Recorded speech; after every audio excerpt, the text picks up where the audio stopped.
John, if there's somebody, can you say something? I'm at a different computer. I want to make sure I can hear okay. I can hear you just fine, Charlie. How's this? That's good, and I can hear you, so thank you.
Rick, was that your son saying, Oh, here, hello. Dad?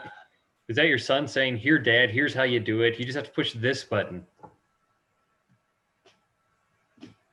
I'm not. I guess so. Probably a different computer. Yeah. It obviously didn't work. Yeah, actually, if anybody's going to teach anybody how to do anything techie, it's probably Rick teaching all of us. So, all right. Well, let's get started. We have a couple work sessions here this evening. Guys, we used to have a well, back in the good old days when we used to have 3 hours of morning work sessions, we used to meet with our boards and commissions quite a bit more regularly. That hasn't been happening as much.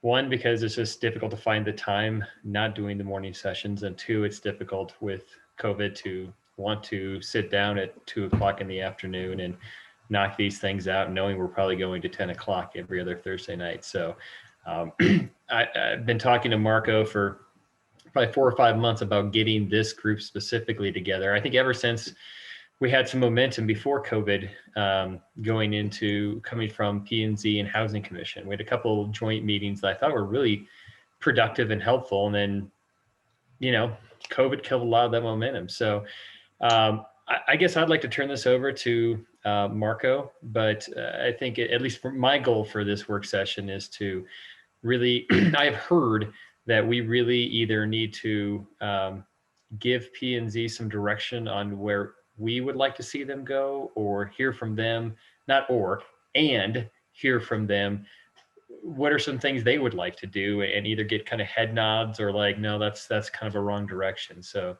if that's kind of a good, we don't have a strict agenda. I have my agenda. I have some things I'd like to talk about. I hope you all have different things that you would like to see based on this year plus that we've been operating under this new code. So with that, can we do real quick, just do introductions? That would be helpful to me. So welcome, I'm Jonathan Godis, Mayor and Ward 5 Representative.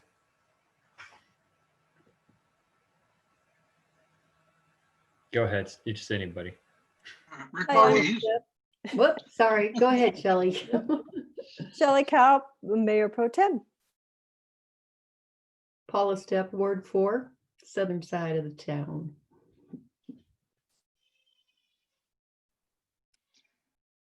Rick Voorhees, short timer, Ward 2. Tony? Charlie Wilson, Ward 3. I was going to let Charlie go first. Tony Hershey, I'm on the city council at large, I believe. Okay, Marco Dem, planning and zoning. Sumner Shachter, planning and zoning. Who? I'm just kidding. Hi, Sumner. Hello, neighbor. George Shaver, planning and zoning. Carolyn Sipperly, planning and zoning. If you meant staff as well, Deborah Figueroa, city manager.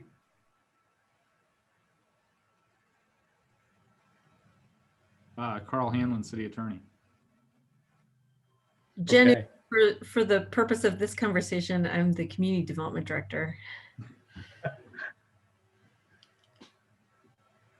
And I'm Gretchen Ricehill, Community Development Department. Okay. Well, I don't know how folks want to get this thing kicked off, but I guess I would turn it over to Marco and kind of see what his thoughts are on how we want to structure this, the next hour we have together, and what you would like to see come out of this, Marco. All right, sounds good. Well, as some of us have been talking and thinking and reflecting upon what happened over the past few years, and I have to be honest, I don't think as a commission, as a planning commission, we've actually taken the time to sit down and compile a list of all the things that we would like to have addressed, but I would imagine that this is something we need to do here in the near future. Like I said, out of past approvals or disapprovals or struggles or whatever we had, I think a good start is the list that staff provided for tonight, and I think we should elaborate on maybe a few of those items and chat about that. And then I also think we should add a few items to this list. So a few things I have that have been bugging me, and then I'm sure some of my fellow commissioners have a few things that they would like to add as well. And maybe we can come up with some sort of a priority or some sort of a, I don't know, like a workshop list that we can just knock out. And yes, it would be great if on some of these items we'd have a little more direction from you guys, as in spend some time on it, or put it on the back burner, maybe, help us with priorities a little bit, because you see the final product. We're just in the process of this whole thing, and you see the final product, and sometimes you like it and sometimes you don't. So I think it's maybe time to maybe do some changes or adjustments, or just completely just do a little visionary stuff, as in 8th Street crossing and other things like that. So I don't know if any of my commissioners would like, I'm going to go last. I have a list. Any of the commissioners would like to chime in on where you guys would like to see some direction, or City Council, if you have direction for us on some of these items, please go ahead. I don't think we need to, I mean, we can go affordable housing and all that. And the other thing is, I think we're going to have another another housing commission, planning and zoning and council meeting coming up here on the 15th, I thought. Or is that later on? I don't know. I thought we had 2 meetings this month in these things, so. I haven't seen any notice of that. Has anybody else? I haven't seen one yet. I hope we get one.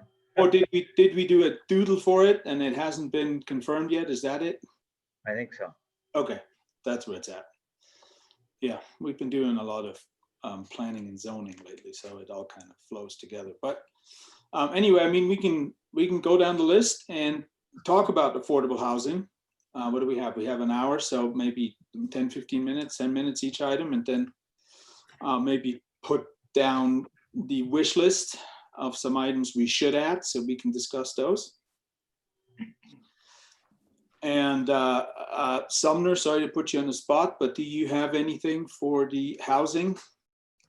Yeah, I do. I mean, unfortunately, not unfortunately, this is so linked to what's going on with the Housing Commission as well as zoning, and some of it's overlap, some of it's not. I was very impressed with the community action plan. That's the first time I saw that, but this is all linked. So I know Mayor Godis, when we talked about our actionable project, which we talked about those 2 parcels in town. I think it's separate from planning and zoning, but from the Housing Commission, that's an extremely high priority to go forward with that. And we are making progress, but and we've given, and there are many big picture items, John. I think the community action plan actually outlined it. We've talked about inclusionary housing, what's going to happen with the airport, the mall. We're also talking about one that wasn't specifically listed, about preservation of housing units, which it is fall under planning and zoning, and they are existing uses and uses by right. But I think that's critical, whether it be match booth that's coming up, I believe, for renewal, somebody mentioned, and our trailer parks, and perhaps engaging Thistle as soon as possible to start a dialogue there. But one thing that I've been wrestling with, I know Marco and P&Z has been wrestling with some of the code issues as well, and variance criteria. But and I was glad to see the community action plan and the new housing inventory that we had of apartments. And this also goes back to a workshop we had several years ago about what type of housing we want going forward. And I think all this is tied in, and I hate, on your shoulders as a council I think it's time for Glenwood to re-examine and define. We keep throwing out small town character all the time in almost everything we talk about, but I think we have to re-examine what it means in 2021 and going forward. And that will help us, like a revised comp plan or the community action plan, kind of guide us going forward as well. That's it for now.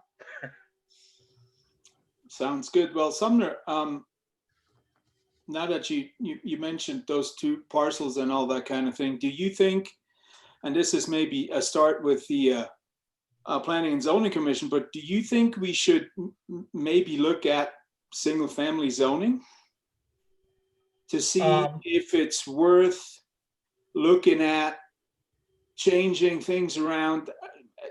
Portland did a really cool thing recently.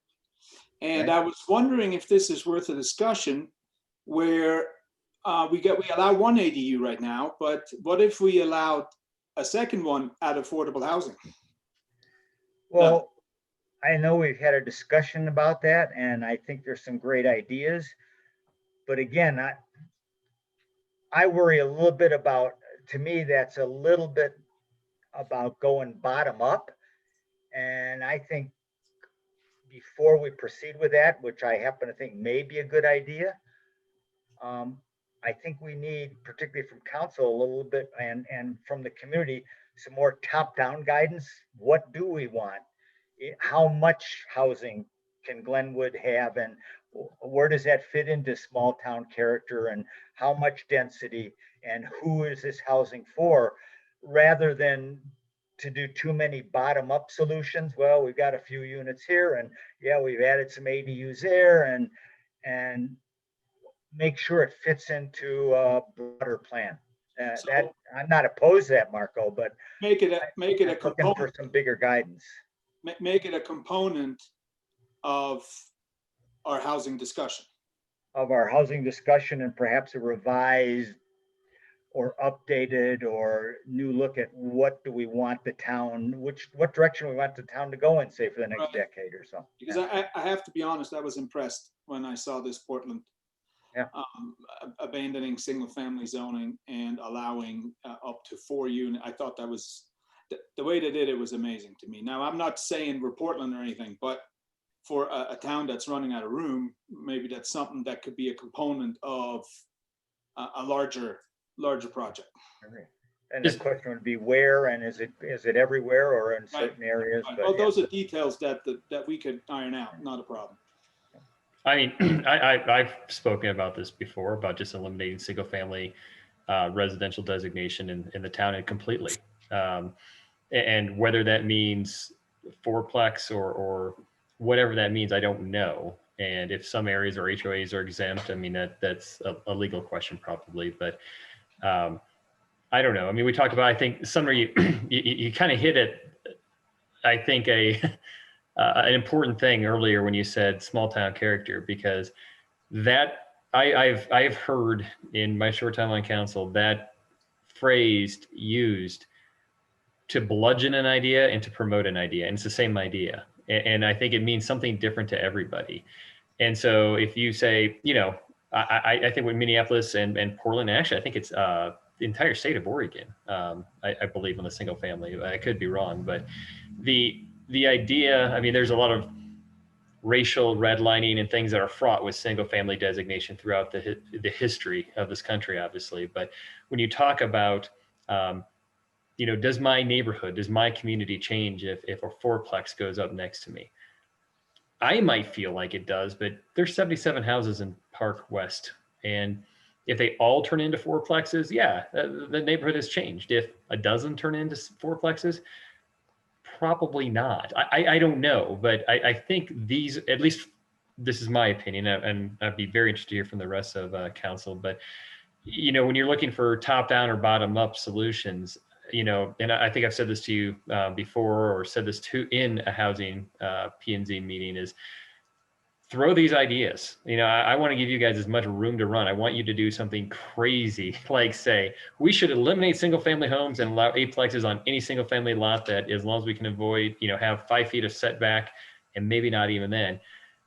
And then bring it back to us and have us go, wow, that seemed a little crazy, and have staff vet it and do different things. But, you know, ideas like that are things that I frankly am just really thirsty to hear. And I think the community would really like to engage on. Paula. I'm not currently in my current role as city council, but I have been in meetings where, you know, there's been a neighborhood and somebody has wanted to put in you know, a fourplex that goes up to the line of the road, and discussions always come around to what does that do to activity in the neighborhood. So I think those things have to be balanced out.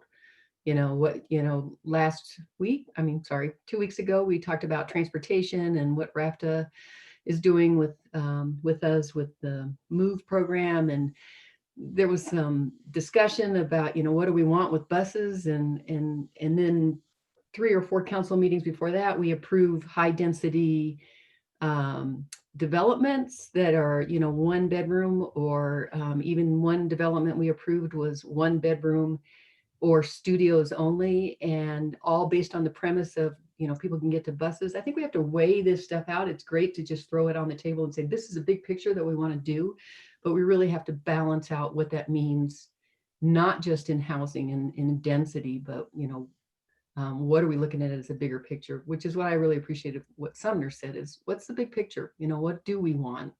And what do we want in our neighborhoods? So I would just hate to see, you know, every time this comes up that, you know, the neighborhoods are riled because we're pushing for high density. If we're pushing for high density, we need a reason for that high density. We need to go because we need affordable housing. And then if we say we have to have affordable housing, then we have to say, well, there should be something in that high density that addresses that and not just allows high density. There's more to it than that, because you affect the neighborhoods. Well, I think also there's a risk that you affect the people who are willing to work. And I'm not saying it happens often or even all the time, but take Marco's idea, take the Minneapolis Portland model, and somehow, whether it be planning and zoning or the housing commission, as you said, Jonathan, runs with it and says, hey, we think we can morph this into a Glenwood prototype. Well, there's a ton of people hours and some staff hours that will be involved in that. And then we throw it up to council and, no, it's not a good idea. because it doesn't fit into some kind of big picture or something else. Well, then you've exhausted a ton of hours. And that's where I think sometimes I feel as a volunteer, I'm missing the connection between the mission and vision and our task. And I think we need more connection with that before we run with too much energy. Thanks, Sumner. Charlie, go ahead. One of the thoughts of what Sumner's talked about in big picture things is, we've approved, as Paul indicated a minute ago, we approved some of these developments recently. And you read in the paper that there's some real pushback. I don't know how big that pushback is, but should we grow any bigger? I think Tony's brought it up before too in meetings, and if I got you wrong, Tony, remind me, I think may have been mixed up, but I think we need to figure out as the citizens, do we want to grow more? If we don't grow, what are the results of not growing? If we say, no, we're not going to approve any more housing, we're not going to allow more multi-unit complexes, we're not going to allow 4 units per lot, what you guys are talking about, because we don't want any more growth. We don't want any more people in the city of Glenwood Springs. That seems to be the top side big picture. Is there growth, no growth? And I don't know if we have a consensus of the community on that.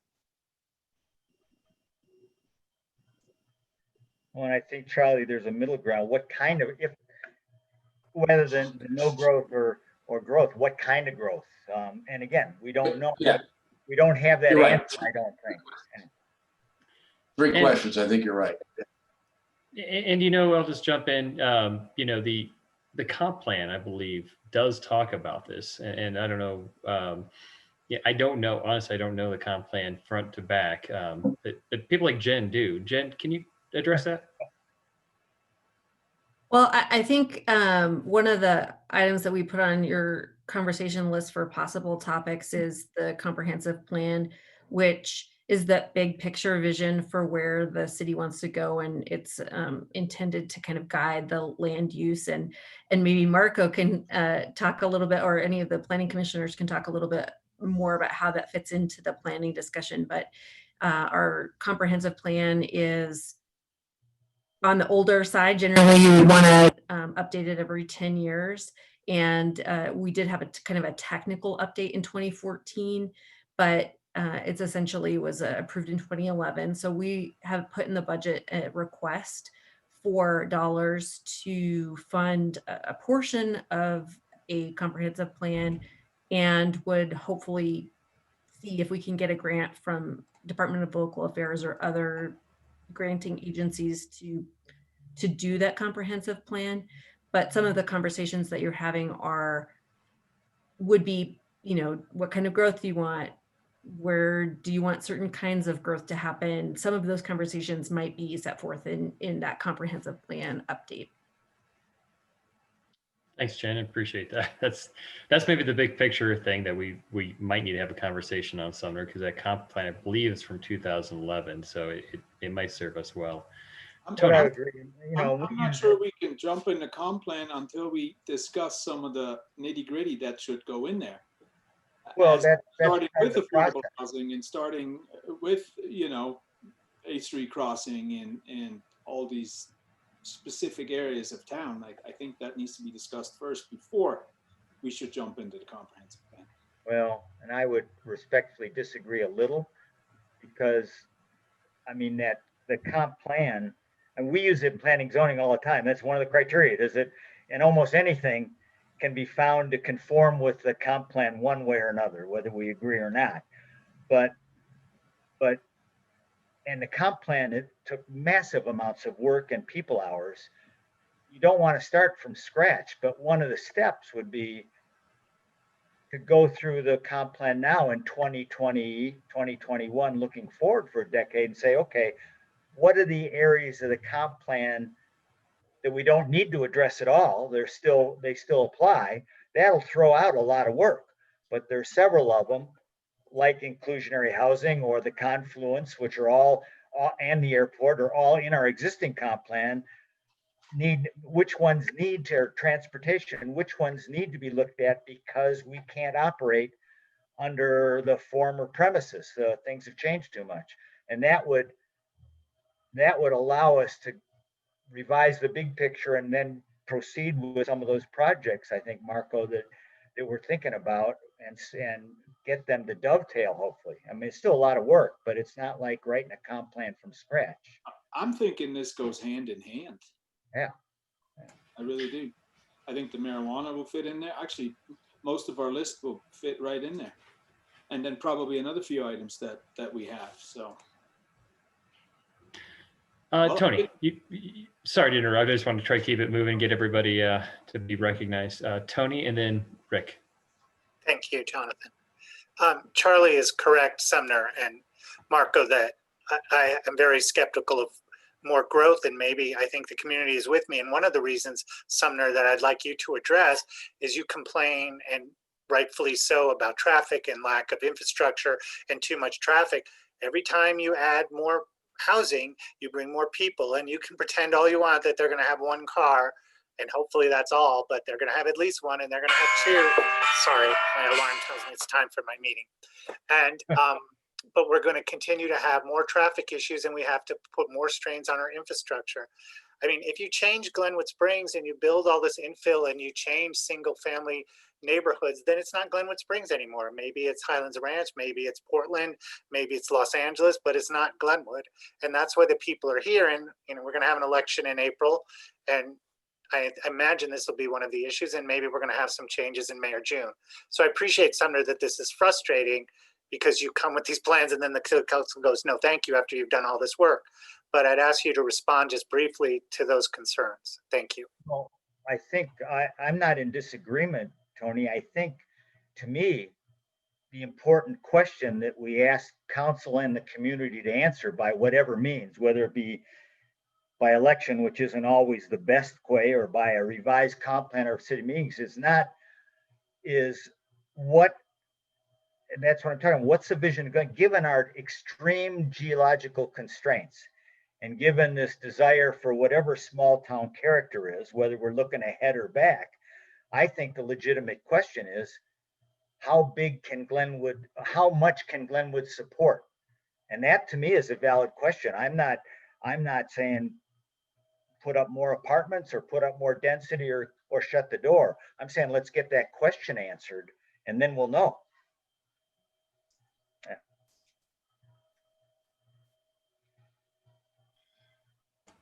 Sorry, I keep muting myself because my kids are still in school, around school, and coming in and out, and snacks. So, Rick, go ahead.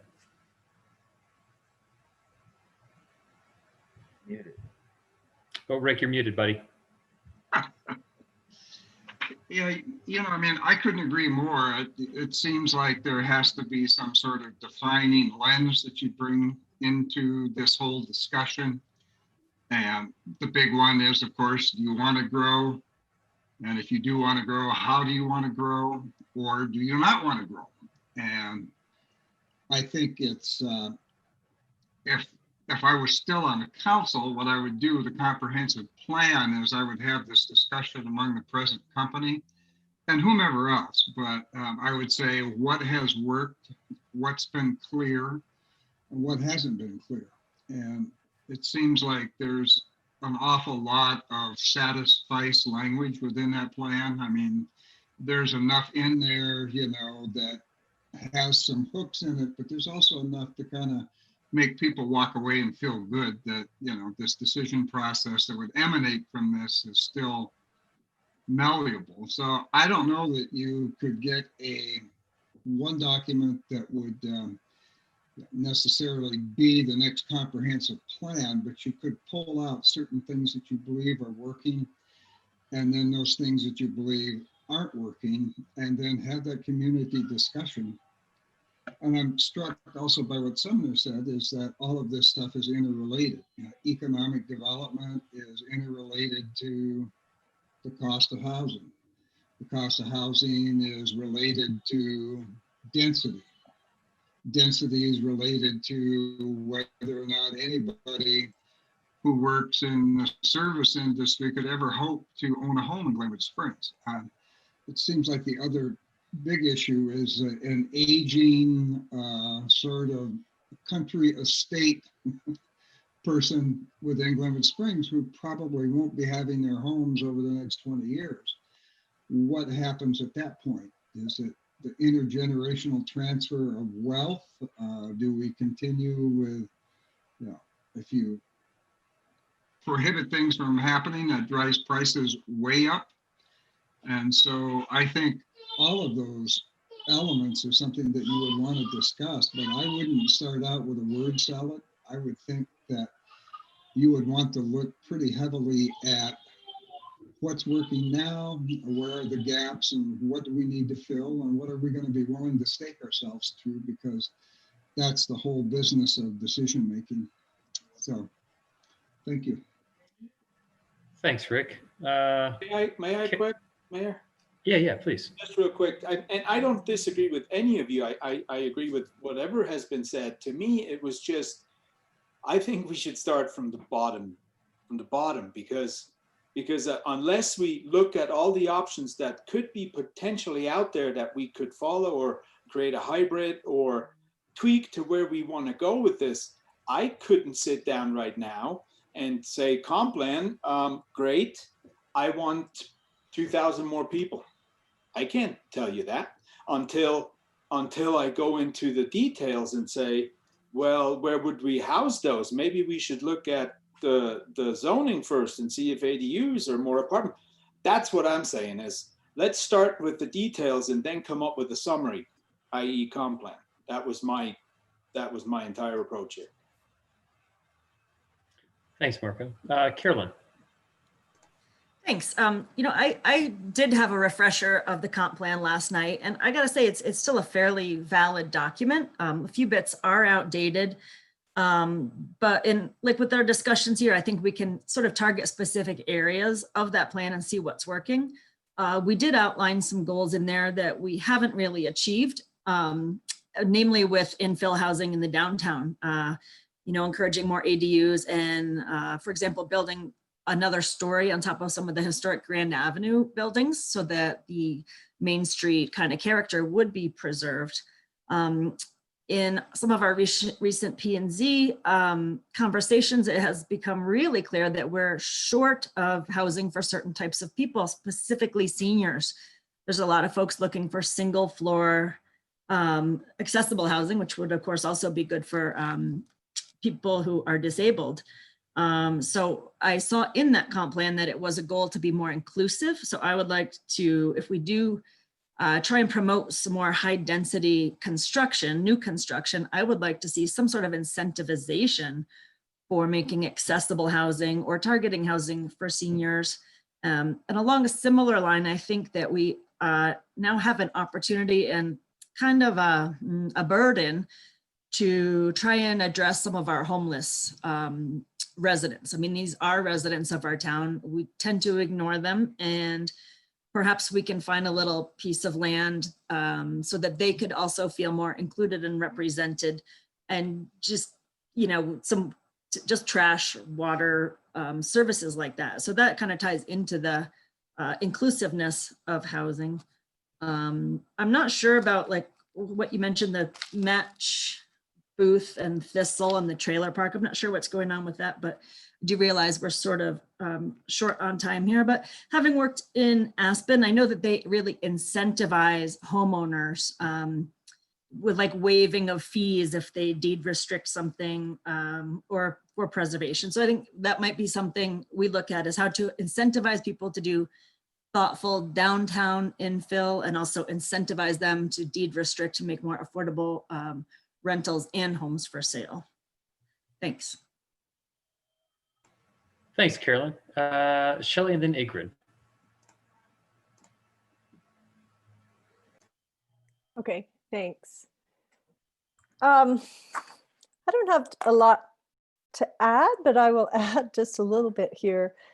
I like a lot of what I'm hearing, and from a lot of what Carolyn just said about, I agree in refamiliarizing myself with the comp plan over the past couple of days, that there's a lot in there that's still valid. There's a lot in there that still hasn't been done. And but there are parts of it that are outdated and may need to be addressed. And I'd love to see P&Z possibly start there by taking a look at the comp plan and identifying which parts of it may need to be updated and which parts of it seem to really fit. I also agree.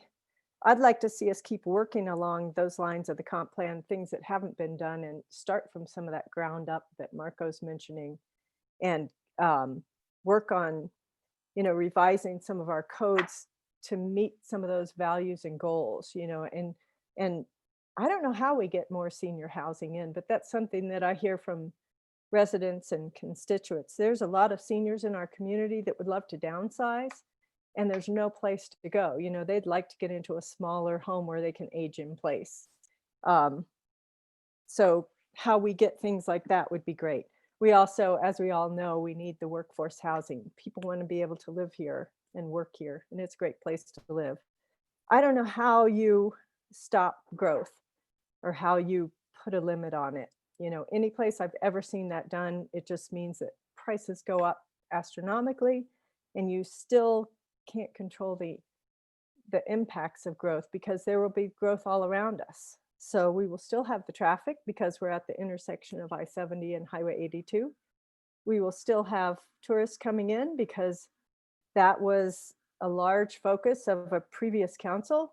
And, we're seeing a lot of impacts of that in town. And that's one of the biggest things that I hear as far as some of the things we've focused on economically, that we're kind of being loved to death. And people feel like they can't, as far as losing part of their town character, their neighborhoods are not necessarily protected. They can't even go downtown and go to a restaurant a lot of times because there's an hour-long wait. And some of that feeling is that we are in some ways being loved to death. And if you go back and read the economic plan that's in the comprehensive plan, it's very strong on having a diverse economy and how important it is to Glenwood Springs to remain the economic center, the healthcare center of the region, and the government center. And that helps us have a strong economy through all kinds of changes in the broader economy outside of us. So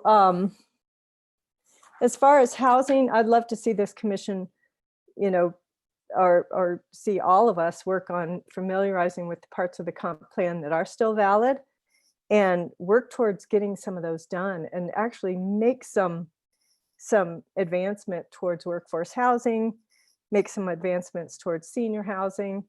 I really support the small project that the Housing Commission wants to do, and also working with preserving some of our mobile home parks so that those don't disappear one of these days. And I guess that's it. And I thank you all. I think P&Z, it's a great commission, and I'd love to hear more ideas from you guys. Thanks, Shelley. Appreciate that. Ingrid, Ms. Husi. Yeah, nice to see so many participants today, because I feel like that broad and diverse voice is what we need in order to make these plans as we move forward. So first and foremost, I'm also in agreement that the comp plan, using it as a working document is the goal of it, but I think that it does need to be familiar to all of us and also occasionally looked at to make sure that it's relevant and timely. Concurrently, while we're doing that, I would also like to encourage that we do a poll. So one of when we did the short-term rental revision, I loved that poll. I felt like it gave, and to bounce off of Councilman Hershey, what are we hearing? What are our constituents saying to us? What do they want to see? I think that we may hear it and we may still steer a different direction, or we may feel like there's a lot of viable data in there that we can take as we potentially revise the comp plan and make some long-term goals. So, for me, I would like to also extend that poll and make sure that the audience includes some other communities. While I'm usually inclined to say, what does Glenwood think?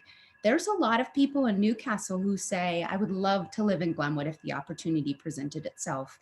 I think a lot of the renters, the affordable housing component, they are pushed down Valley. And so if their voice was heard, it might help us make some good decisions. And that pretty much wraps up where I am with it. Thanks, Ingrid. And so we have, I think, all got an idea or got some stuff out there, kind of high level stuff. And I think with the remaining 20 minutes or so, we probably need to start. And Sunrise, I think we need to do both. And I think you and Marco both agreed on that. And maybe is that, you know, we have to continue to move forward with things that we probably know we need. You know, that the housing study that was done a year or so ago said, you know, we're short 2,000 units. But then you look at what has been either built or approved since that housing study was done. And, you know, to a large extent, you know, studios and one bedrooms have, we've kind of filled a lot of that need. Now they're all filled, so maybe not, but we are missing that missing middle, the townhomes. I think, Shelley, this goes to your point that where is it for people that want to downsize? Where are patio home communities? We have a little patio home community. I'm pointing over here because it's right over here in my neighborhood, right across from Sopris. But, you know, where are those kind of unique housing, community housing neighborhoods that maybe I've sent a few of you guys those articles I've read. But I think, you know, what I'd like to do is maybe just kind of do a run through, and it can be either council or P&Z throwing it back to us. But what are some ideas that we would love, I guess, on council for P&Z? Like, listen, if I had like one or two things that, and that's it for you guys to focus on, to talk about. I understand it takes staff time. And I guess I would also ask P&Z, maybe if you could kind of dig in and do some of the work of saying, you know, coming to meetings and saying, well, here's what I looked at, here's what other communities are doing, here's what my proposal would be. You know, I don't know that helps or hurts staff. I'm seeing staff like probably cringe as I'm saying this, but you know, I think we need to do something a little bit more than Portland's great, let's do that.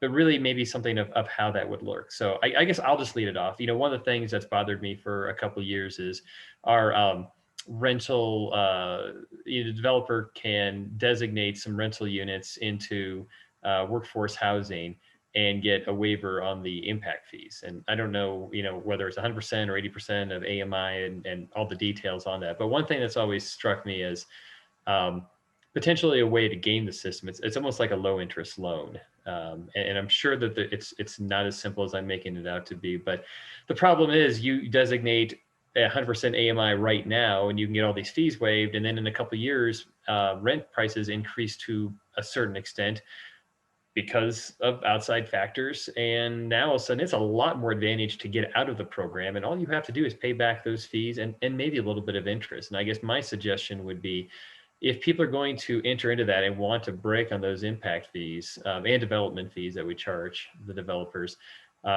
we need to either make it permanent. You know, Aspen has, for example, has something like 500 units that are coming out of a program like that in the next couple of years, and they don't know how to put the genie back in the bottle. And so, you know, my suggestion would be, let's make it so difficult for people to get out of that program in 5 or 10 or 15 years, whenever the economics make sense, that it's so much money to the city that we can put it into a fund for affordable housing of our own. I don't think it should be, I think right now, what I know from now, it just feels like such a basically a low interest loan that you can either take advantage of or you can exercise an option in the future. And if we want to have inclusionary housing, it's added some units for sure, and it's been helpful. But that's on borrowed time because they're not, those aren't endowed forever. So that's something I would like for you guys to address and to see if that makes sense and how we ensure that those stay in the work or the inventory for a long time. Because Shelley and I and Rick a couple of years ago had a council that we had 6 affordable housing units that were for sale, and they were just eliminated, just axed one day because some guy wanted to fix his roof and didn't have the money to do it. And I don't want a situation like that happen in the future. So that's one of mine. The other thing that, you know, to Marco's point, well, he and I have talked about it is, and I think this is something that doesn't have to be a comp plan thing, but I did not like, just personally did not like A&B Bank. I don't like that it tore down a lot of retail. I would like to see something that you guys come back with that says no more surface parking lots on in our downtown areas. If that means people have to go under, that's fine. If it means that people have to designate other parking, I would like to also see retail comprise any new development and a percentage, whether that's 80% or 20% or something, so that a bank can't come, or a dentist's office, or a realtor and wipe out a block and just have a large real estate office. They would have to be designated as retail or restaurant or some tax producing code. So those are my two things. Put them on a list somewhere. Sumner. You're muted, Sumner. Sumner. You're still muted. Two things that you mentioned, and then I'll bring on a thing. We've already had a discussion, and I think some of the council members were on it on the Housing Commission on that on the fee waiver to lock it in for 30 years. There's no reason there should be a cheap buyout.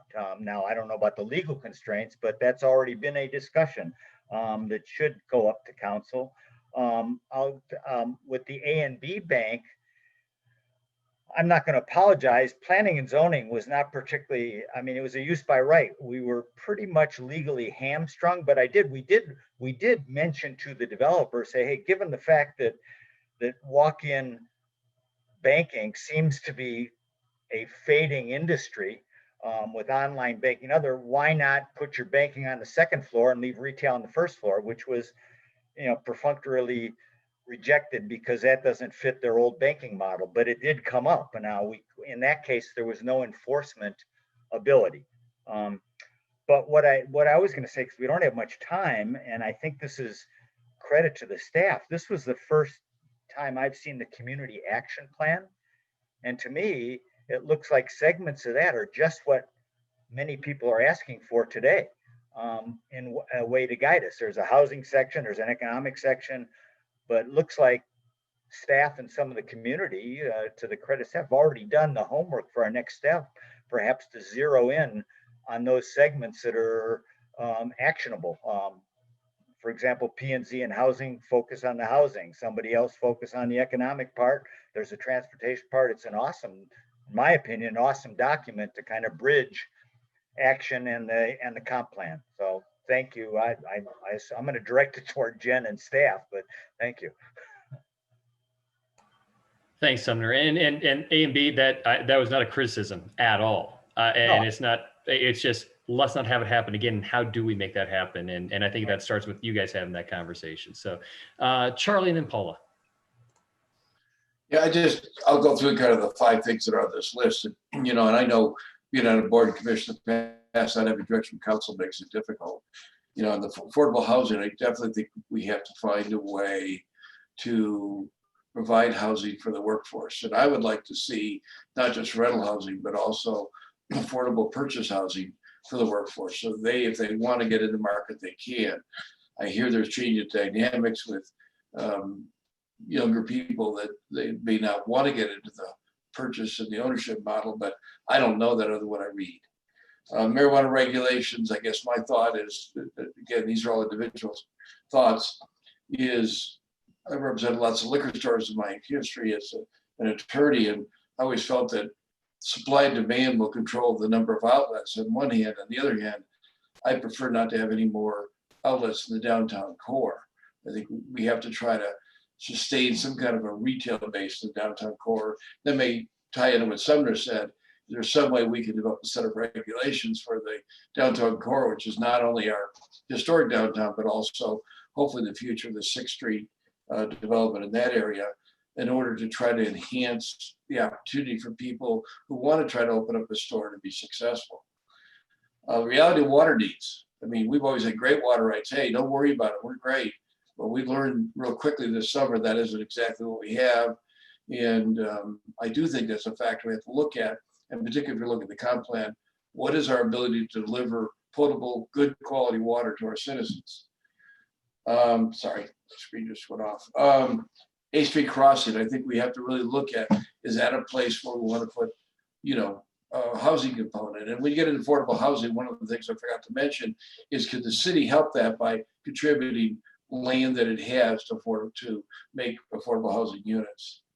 And I tend to agree. We got a comprehensive plan, and I was going to try to read it before I got here today. I didn't get a chance, so I apologize. I read it a year or so ago when I was running for council. But if it's 10 or 11 years old, I think it's time we need to look at that.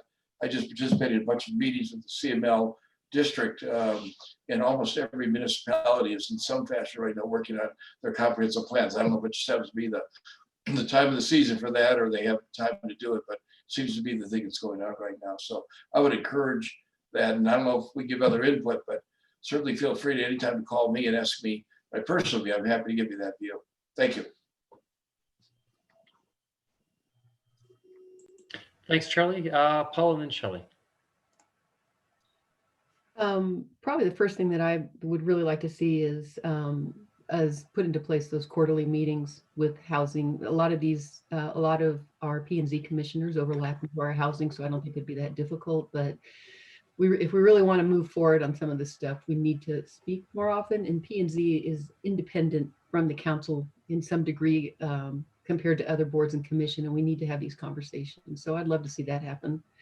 The other thing, as I mentioned earlier, I would really like us to look at, when we look at what we're going to do for affordable housing and density, is that we're talking when we're looking at infill and when we're looking at density, that it's because we need to put some places there that people can afford to live in. And a lot of the developments that we've been working with have been towards the quote unquote workforce, but not toward family. And a family needs more than a 1-bedroom unit.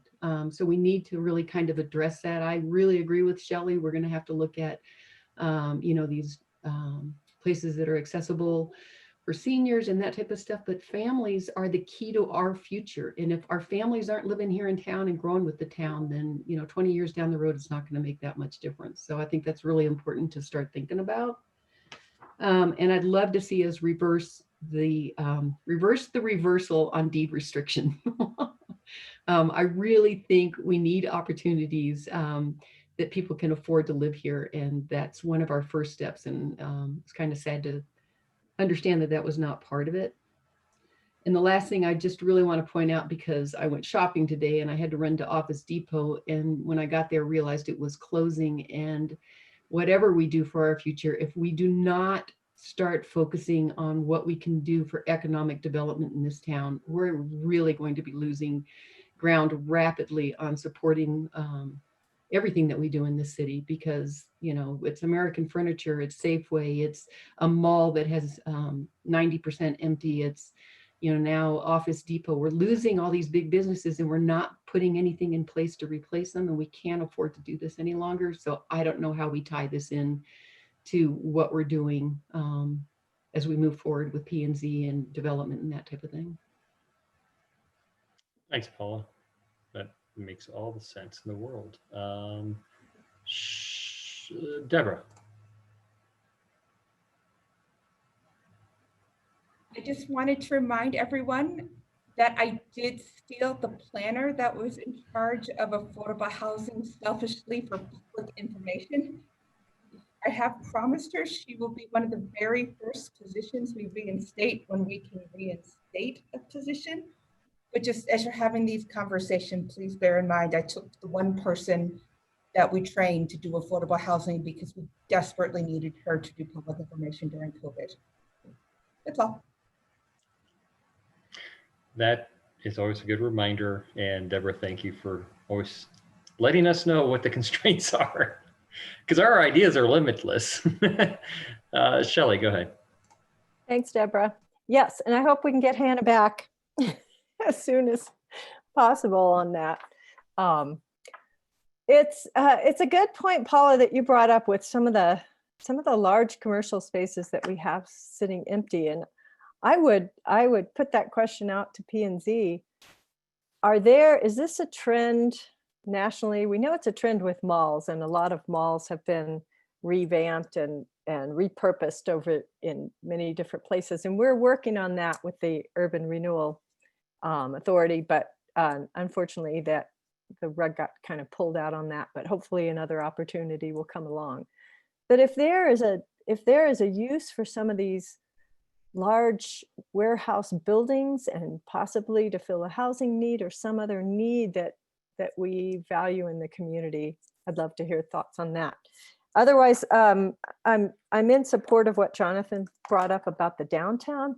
You know, we have downtown design guidelines. I don't know where exactly they fit and how enforceable they are with the code, and if those need to be updated.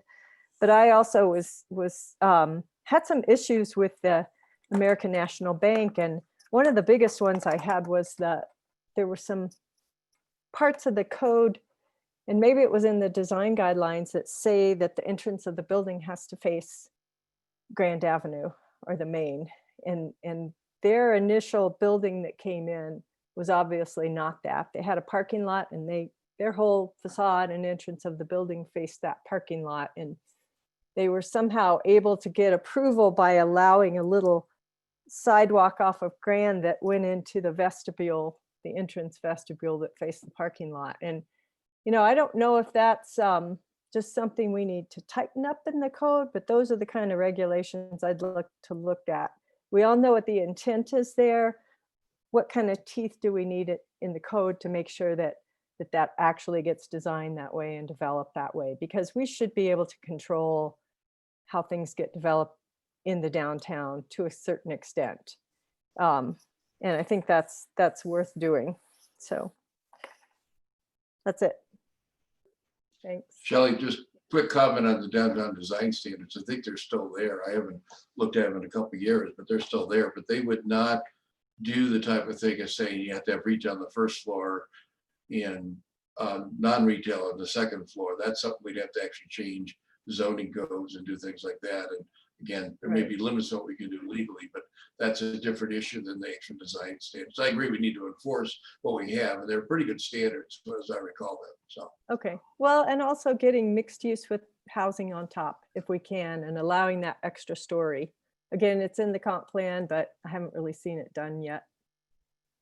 Yeah, in my mind, like if that was the ideal project, it would have taken out that building. It would have had a little corner be the retail bank. Second floor could have been all offices. Third and fourth would have been housing, and then parking underneath. Like that would have been the perfect development, at least in this guy's mind. So, you know, it is much more than the downtown design standards, as you mentioned, Charlie. So how do we, and this is probably a Carl Hanlon question. Yes, Carl, we just talked about you. And we don't have to answer it now, but I think, you know, having Carpenter Hanlon work with P&Z to answer some of those questions. What can we require as far as retail? What have other communities done? What can we do through the state?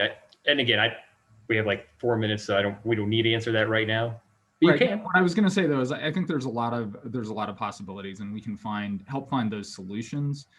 It's really about kind of cohesive direction for us to put that together, because as you know, I can get pretty creative. As long as I know what you guys want to accomplish.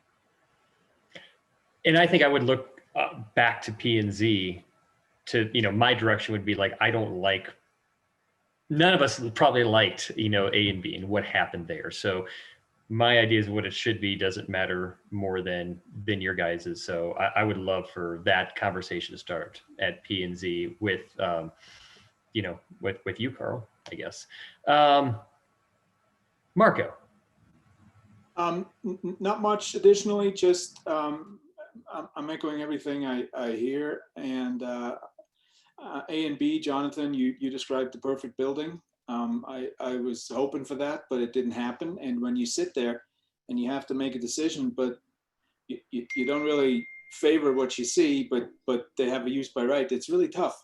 It's really tough to want to do what's best for your town, but they don't have to. So I think this is something we need to look at, and if it's in the comp plan, maybe it can trickle its way over to some sort of a design standard or some sort of a zoning regulation or something. But anyway, I also think, and I heard it really briefly. Somebody said it, but speaking of affordable housing and workforce housing and all that, And I'm not saying that's the perfect spot, but I truly believe that we should start a discussion with planning and zoning, housing, and council about the airport. I think it's time to talk about the airport. I hate to say it, I hate to bring it up, point fingers at me, that's fine. But I think it warrants a discussion. It's a city property, it's fantastic property, and mixed use, workforce housing, phenomenal opportunity. Other than that, marijuana regulations, I think we're working on it. I feel pretty good of what we have come up with so far. I think we have one more meeting to finalize this, and then you guys will see it. Also, comp plan, I'd love to jump into it, but I do want to have more P&Z discussions first before we say, let's do a comp plan. I really think we need to gather some more details and information if we can. So that's all I got. Thank you. Thanks, Marco. Couple more comments and then we'll have to conclude this meeting. But I see Sumner, I see Ingrid. So if you could keep those comments kind of short, says the guy who keeps rambling on. And then I haven't heard from George Schaefer yet. So I'd love to have a few comments from him as well, if you feel comfortable. Go ahead, Sumner. Well, one, you guys just triggered something that would lead us to Carl and the council for P&Z to take, I can think of 3 projects that were approved for a variety of reasons that nobody was particularly happy with. So take A and B, for example, take the refusal of the 4 units on Blake, and take, for example, I forget the name of them now, the apartments just below Donegan. Take, for example, those 3 projects, P&Z could take those and say, if we had the perfect design way, how would they look? And then go to council and Carl and say, how do we get there? That would be one exercise that we could go through that might give us some guidance. Thank you. Thanks, Sumner. Ingrid, then George. And I'll keep it quick. I think that when you bring up the idea that Office Depot is closing and we have this vulnerability within commercial real estate, and commercial real estate does generate tax revenues, I think data for us as we move forward is to say, what is the landscape of commercial and how does that impact our tax revenues, and where should we be putting money so that we know how best to move forward so that we're truly taking care of our citizens and knowing that we are a strong community economically, even when we have certain segments that may falter because of COVID and things along those lines. How do we best align ourselves? And that's data that I think we can get that sometimes we don't see from planning and zoning, is that numbers more often instead of just design variances and requirements for how, you know, zoning is implemented. I'd love to see the numbers behind properties. Thanks, Ingrid. And George, you're next. And then Catherine, I haven't heard a whole lot from you either. And that's fine if you don't want to speak. So I'm not going to put you on the spot, but I just want to make sure everybody has a chance. Thank you. My thoughts while listening to all of this was that developing a comp plan or revising such would it'd be beneficial to have sort of top-down information from the Council for Vision for the Future. And I think I heard quite a bit of that tonight, which I think is going to help us a lot in trying to think about what our thoughts are in the comp plan or zoning. I'm really curious what Carl might say about how we could shape direction to the downtown in terms of not only the way the town is going to look, but the types of buildings, retail, and thinking towards tax generation. I think that's important, something that I don't know that we necessarily think about often, but I think that is something that we should really put an eye toward. Just the only other thing I wanted to mention quickly was, I think in Aspen at the Intercept lot, they had a program where they were doing homeless housing. And I went by there the other day and it looked more like a RV park.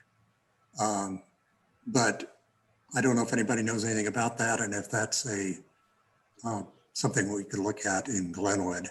But it was clean and neat and looked controlled and so on. So maybe a possibility for us to think about in the future. Thank you. Thank you. Catherine, if you want it, you got last word. My goodness, and I was last to join, so sorry. I think the request was just a list of sort of top items, and I think I'm very worried about the 6th Street side, the north side of downtown, the landing and just that corridor. So I think we've done a great job along the river in 7th, but I'm nervous about that area and would like us to focus on that from P&Z. On housing, I think we should really focus in on maybe using city land and moving forward with something. I think we've done a lot on the regulatory side, and I don't know a whole lot more that we can do. We don't have the economic ability to do a lot of fee waivers. I like, Jonathan, your idea of making more permanent the existing program, but the issue sort of is appropriate unit creation, maybe entry-level ownership opportunity, young families, or moderate income workers. So I'd like to focus on that. George, the thing up there in Intercept is called Safe Outdoor Space. It's a model that's emerging. Glenwood could look at something like that, but it's supported by the county in that case. So, you know, it's an economic cost. So those would be just the things I'd like to contribute. I do like a lot of the work that's been going on to sort of beautify some of the streets and make them more drivable and safe. Really like the idea of addressing the walkway underneath the RAFTA stop over to 27th Street. I think that's really needed. And I see a lot of dangerous situations over there pretty routinely. And I think, you know, I think I'd like to see if the economics bear out that we get the 100 units at Blake Street and some of those other projects. And that will, I think, satisfy some of our challenges. But where we've got to work more is that entry level missing middle. Thank you. Thanks, Catherine. Appreciate it. Unless there's any other questions, comments, you know, one of the things, and maybe I'll just look for a general head nod, is I would love before the end of the year to get back a work session, a housing commission. And it sounds like there's already some maybe things in the plan, but I would love to meet more regularly than just once a year with you guys, because we're just trying to shoehorn a whole lot into 60 minutes. And I feel like we just put so much water into the fire hose and we're not being very specific. And so what would be your thoughts on trying to do this again, either before the year or right after the new year, of trying to have another joint meeting and kind of reconfirming? Okay. So, Catherine? Just to add, just real quick, I want to thank everyone, the Planning Zoning Commission. Your service is appreciated. You're one of the only commissions we don't have a council representative on because of the quasi-judicial nature of our reviews sometimes. And so feel free at any time you have questions to send them up to us through Jen or whoever, and we'll try to answer those questions and get back to you, even if we don't have a regular meeting. But I agree with Jonathan, I think we should meet more often. All right, Deborah. I would say you're probably looking at the first or second meeting in December then. Just so everyone's aware, because I think November's already getting pretty booked. Yeah, and I don't think we need to meet again in 30 days. I think the second meeting in December would be great. Yeah, that is December 17th, I believe. It is. All right, guys, thank you very much. I appreciate you guys are an awesome board. And even when I vote to overturn your decisions, I always say how awesome you guys are. So thank you very much for all the time you put in. It's a really thankless job and you guys get a lot of heat, and we really appreciate everything that you guys bring to it. So thanks. Now we have to find out how screwed we are on our water. So that's our next work session. Thank you. Thank you, guys. Thanks, everybody. All right, Alyssa, are you promoting all the water folks onto? I have a quick question. do you guys want a 2 to 5 minute break between these two, or do you want to just keep going? Just keep going. Okay. Alyssa should be promoting Eric Pedersen from SGM and Leanne Miller from Carollo. So they'll be leading the presentations. Eric at SGM is working with the BEAR team, the NRCS team, on what our inlet protections look like, what the damage is to the watersheds, those kinds of parts and pieces. And he has a presentation, a slideshow to go through, and he'll share that here in a minute. And then Leanne will go after that. She is working on our sedimentation basins, pipe pressures between the intakes and the main water treatment facility, all kinds of fun things. And then what we don't have, and I can put some of the information up on the screen, is SGM is also working on the 16 or 18 inch Roaring Fork pump station water line that is being designed, and is actually, I'm working with Ashley right now to get the DOLA grant for $1 million in by midnight tonight. So if I bump in and out, it's because she's asking me questions and we're trying to do that. So, but I would basically turn it over to Eric at this point. Eric, are you on? Yes, I am. Can you hear me? We can. Yes. Good. If you want to share a screen and bring yours up, or I can, it's your choice. No, let me see if I can figure this out.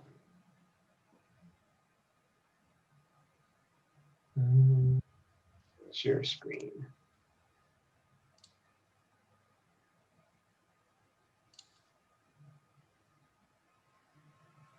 Okay, can you guys see my screen?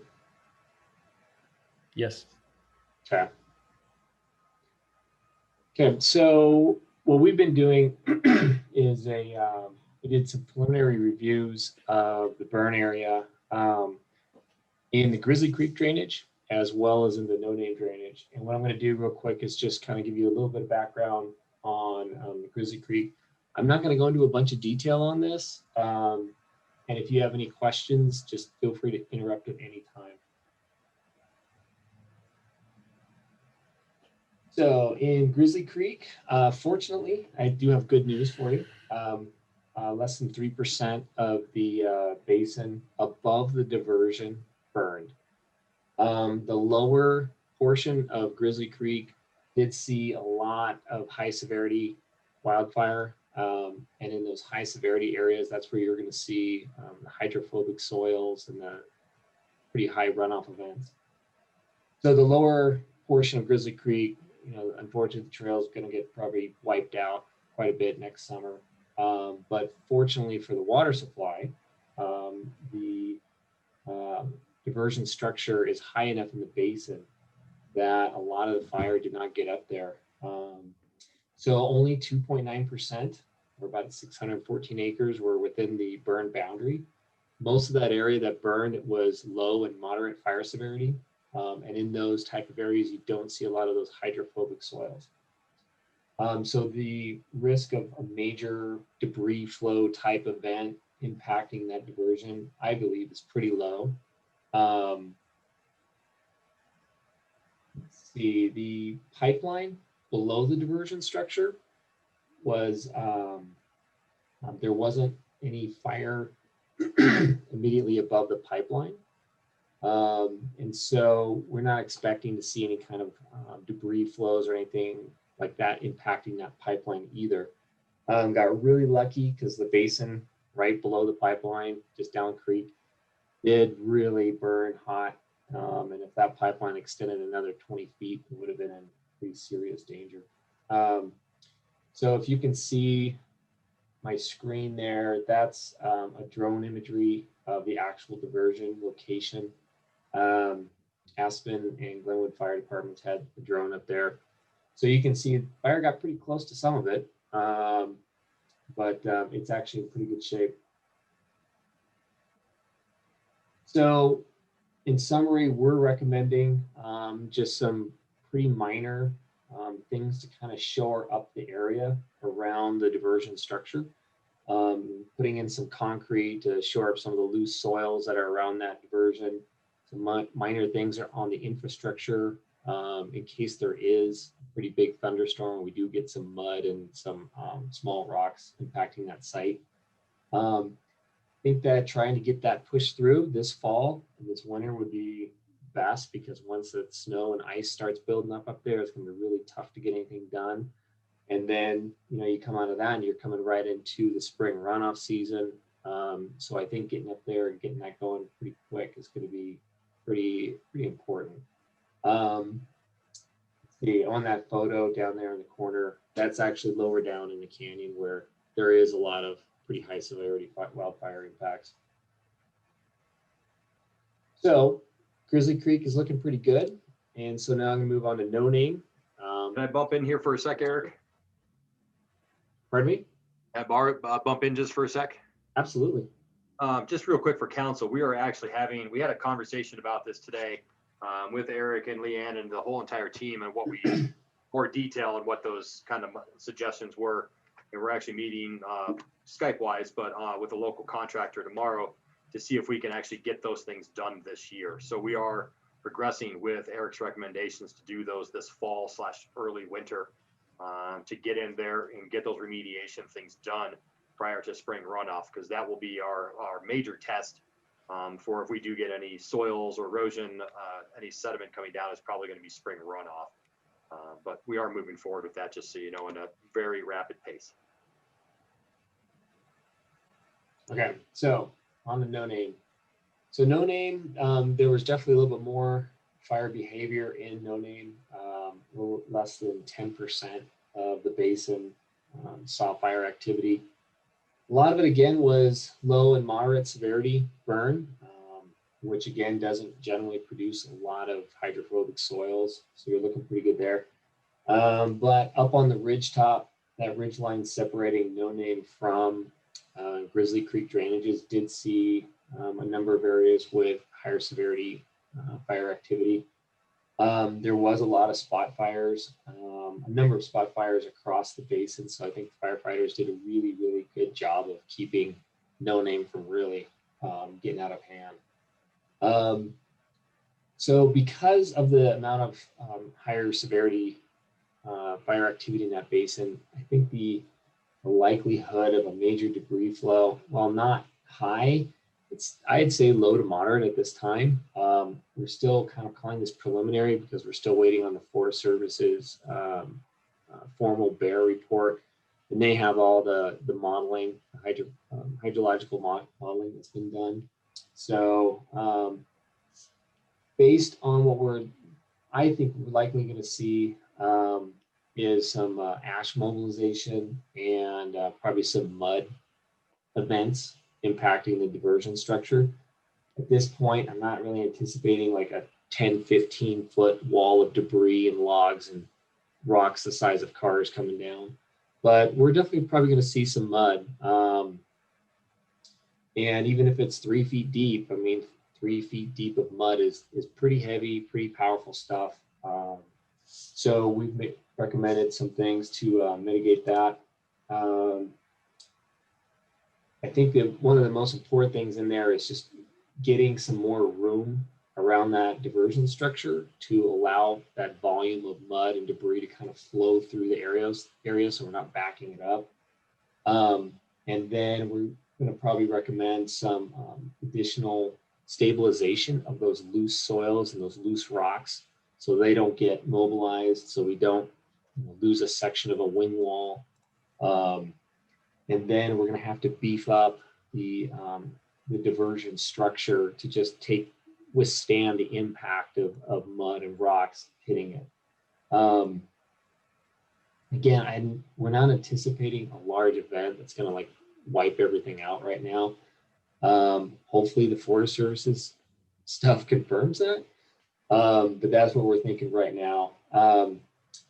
Some of the other things that we're looking at doing or prescribing is just some protection for that pre-treatment building. It's really close to the creek. If we did have a larger event and we started getting rocks and mud jumping out of the creek, it's going to be impacting that building. So we're looking at some temporary things like eco blocks, like concrete blocks, Jersey barrier type things around that building to protect it from just the physical impacts of rock and mud.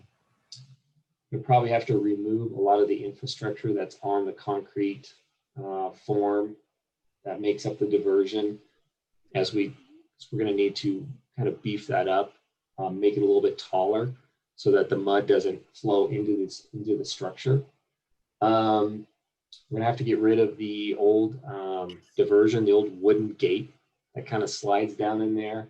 NRCS has already said that they'd have an archaeologist go up there and document it before they pull that out, because it's right in the flow path of the mud. And then the city is actually looking at some automated gates that would close off the intakes if there was a rain event, a precipitation event that could cause a mud flow, so that some of those gates will close automatically so that the infrastructure doesn't ingest a bunch of mud. So I'm keeping this pretty high level, so if you have any questions.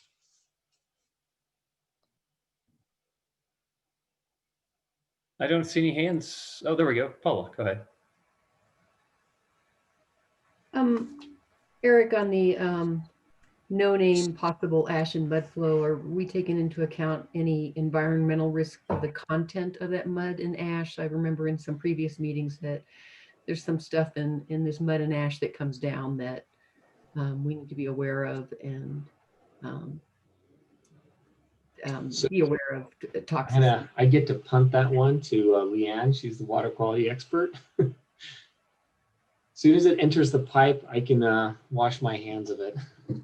Okay. I just didn't know if we were doing anything as far as mitigating that type of thing. No, I'm not. We are not at this point. I know that Leanne and Carollo, they are looking at mitigating those water quality impacts, and she's going to talk about that. She's up next. Okay.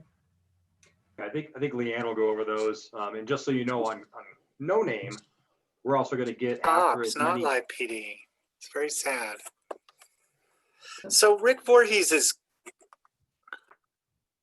Sorry, go ahead, Matthew. So we'll be getting after as many of the things that we can possibly do at No Name also this year. We have a list of them. We'll be working with Eric on those things, but we'll be putting blocks up there most likely to do as best we can, protect the building. We'll be hogging out the areas in front of the intake. We'll be doing as many things as we can this year still. So it's going to be a pressing year all the way up till the snow flies. And our SWAT team is actually going to start working on some of the things that Leanne's going to talk to you about here in a moment up in the No Name area also. So we'll be No Name residents for the next 45 to 90 days, basically, to try to accomplish as much as possible before, just basically before spring runoff at this point. So if you guys don't have any more questions for Eric. I do have one more. So are okay. we getting a cost outlay of this, just so we understand? I know we've got all sorts of grants going in, but I do know that this is also going to affect our budget. And I just wondered if you could share some of that, not right now, but with the council, so we know what we're looking at. Sure thing. Yep. And Eric's working with the NRCS. We have the EWP grant. We were approved an 80-20 split on that. Obviously, as many of those things as we can put into that grant, we will be putting into that grant to try to help cover cost. 20% is much better than 100% on a lot of these things. And Eric's report up in Grizzly was significantly, I'll call it, better than I was anticipating. But we still need to get up there and do a bunch of work before spring, and that will cost money. And once again, we'll be working with Stephen and Todd over at NRCS to make sure that we don't do anything that we think's in the grant before they say it's in the grant, just so we know where the cost sharing does come in and does not come in. So, but we'll do our best to put that together in the next couple of weeks and get it to you guys. Thank you. Thanks, Paula. Rick. Yeah, just sort of off question here. I don't know why Councilman Hershey has turned off his video, but if he's using it to make a phone call while we're conducting public business, I'd appreciate him not doing that and turning his video back on. Thank you. Thanks, Rick. Tony, are you able to turn your video on? Thank you. All right. I had a quick question, Jonathan. I can do what I want. Okay, so Okay. Go ahead, Shelley.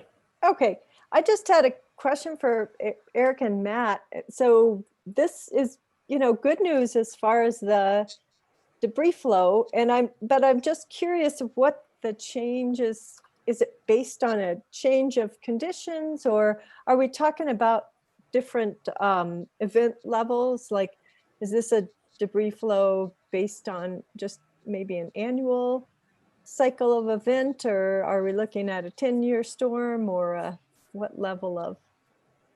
So right now I'm looking at like an average summer thunderstorm type event. Okay.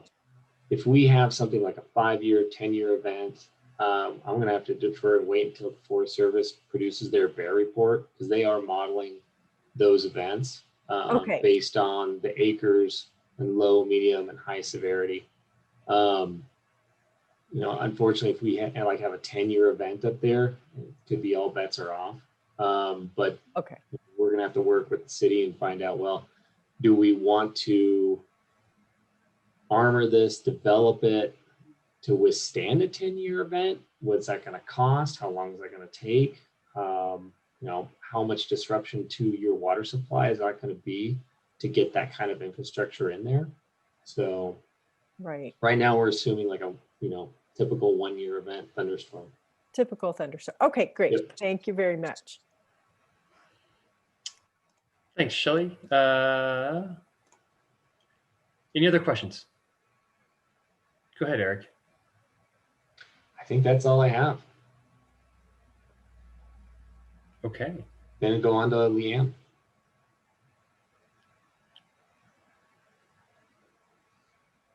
Let's stop sharing.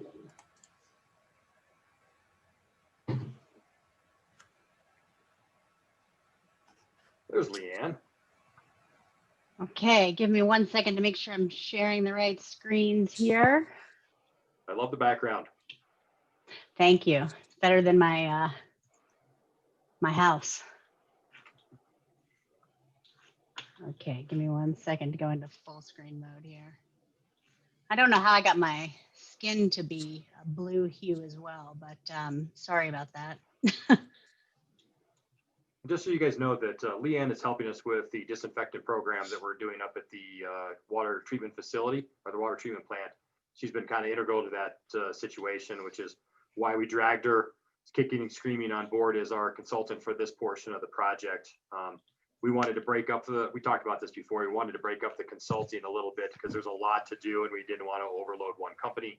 She has already worked on the plant, knows how the plant operates, and is very good at what she does. So that's why we dragged her into this conversation. So she has a lot of expertise and can probably answer every question you can come up with. Well, that's quite the introduction. Thank you, Matt.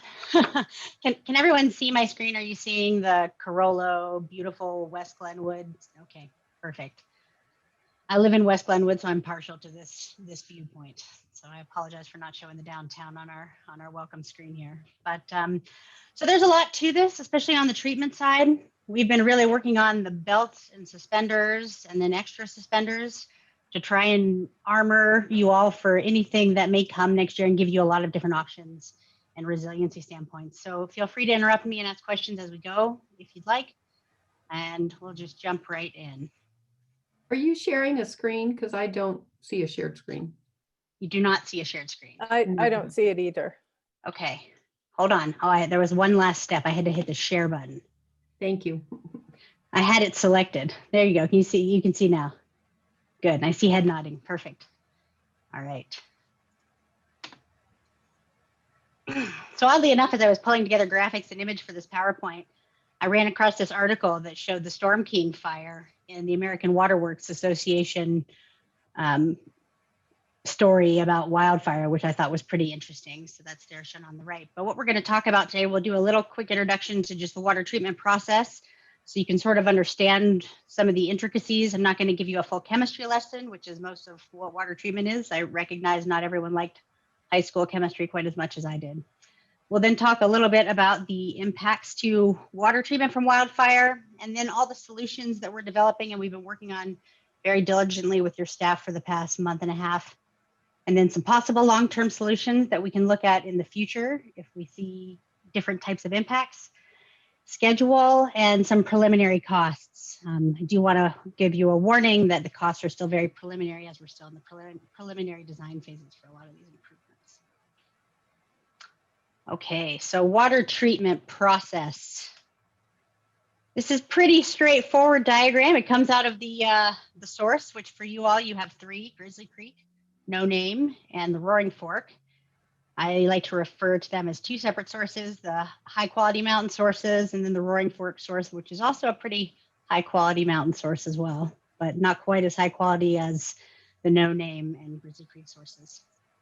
So once it enters the water treatment plant, we have a rapid mix system, and we add a coagulant. What we're trying to do is get all the sediments sticky and heavy so that we mix them up, we make larger and larger particles, and then we settle them out in that sedimentation phase.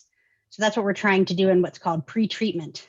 Most of the actual sediment and organic materials and all of the things that Paula was mentioning in her question that we want to be concerned about come out in that those first two stages of flocculation and sedimentation.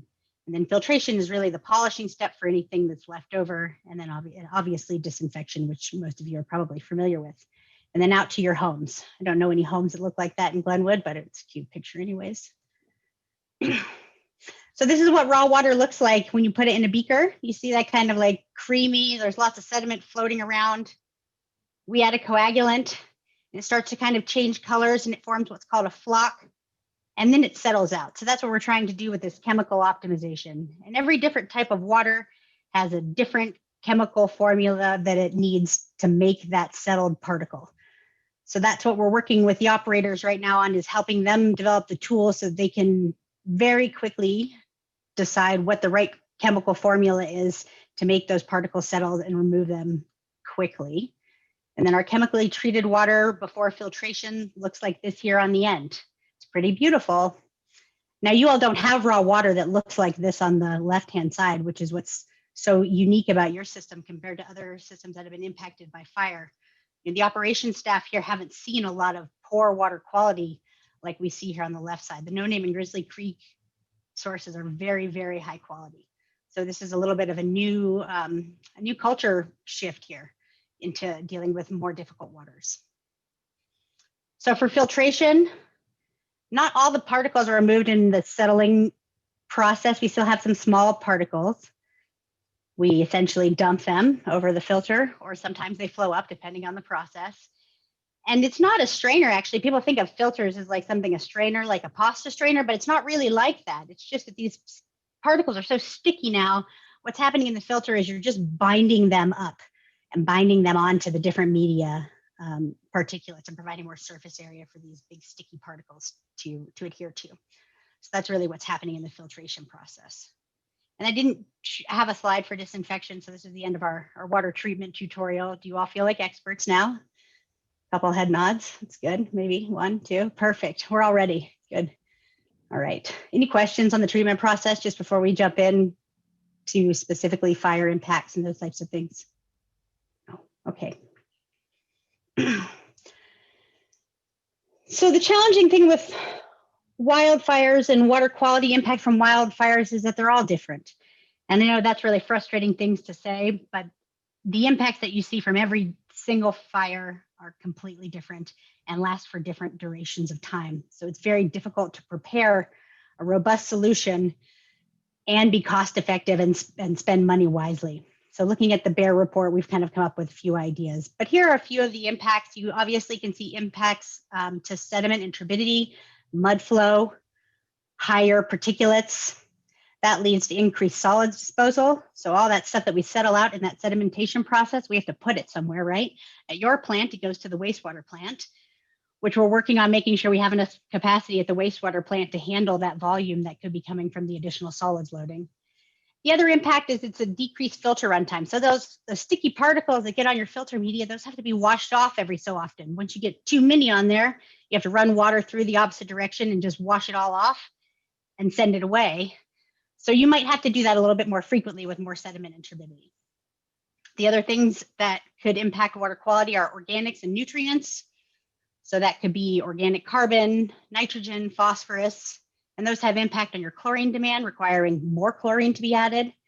It can result in taste and odor concerns in the source water, and then also disinfection byproducts. So a lot of these organics, as you start requiring more and more chlorine, then you can lead to some of these byproducts in the disinfection system. So we're putting some procedures in place to make sure that we're tracking and monitoring those types of things. And then the other thing that, can I ask a quick question? I apologize for interrupting you, but no, please do. One of the questions that Paul asked, kind of way that you got, I think it's the right place, but if not, tell me you're going to get there. And that is, fire retardant was put on in a lot of places in the valley. Yep. That is eventually going to end up in the water. Is this process going to take that out, or what's the risk of that contaminating our water supply? Yeah, that's a great question. So we did a lot of research on exactly which fire retardant they're using. There is a new regulated compound in drinking water systems called perfluorinated organic carbons, perfluorinated substances, perfluorinated carbons, PFAS, PFOAs. And this particular fire retardant is not using that now regulated compound. It's a carcinogen. So it is in firefighting foams, but not in the one that was applied at the Grizzly Creek fire, which is great. The majority of what is in that fire retardant, based on some of our initial research, is phosphorus, because it's called PhosCheck, and ammonia. So that's the nutrient loading that we were talking about. And yes, we are looking at how that's going to impact the treatment process and making sure that that's not an issue for health and safety, for public health and safety. Did that answer your question? Charlie? Hey, sorry, I had to unmute myself. I think mostly, so the filtration process will take out whatever's in there. So our citizens know they're not going to end up drinking fire retardant in some fashion. Yes, absolutely. And we can also provide some more information on what exactly was in the fire retardant. The Forest Service has a very long list of their health and safety guidelines and how it's not dangerous for human health. I just think it's important people understand that, because in organic era, that I think it's an important concept. So thanks. Absolutely. And it's red and scary and it seems dangerous. So I think you're right. That's a good thing to make sure it's communicated. Just this last bullet is metals. Many fires end up seeing increased iron and manganese concentrations. Iron and manganese are secondary drinking water standards. So those are not human health impact drinking water standards, but they have impacts such as leaving black residue on dishwashers and washing machines and those types of things, and discoloring toilets and bathtubs. And those are some of the complications with the increased metals. Okay, so here on this graph, or this chart on the left-hand side, is kind of showing a tale of two fires. These are two separate fires in Arizona. They're actually not too far away, and it's showing these different constituents. It's not terribly important what these constituents are. The real takeaway from this graph is there's a big difference in what these two different fires saw as far as increases and decreases in loading of some of these constituents. And that just really is trying to demonstrate the variability of what you can see post-fire on some of the water quality impacts.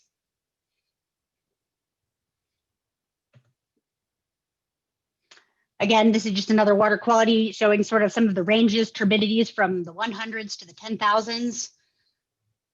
And the different, the range of organic carbons. It actually can be a little bit lower. It can be 5 to 30-ish, depending on the initial organics in your water supply and watershed to start with.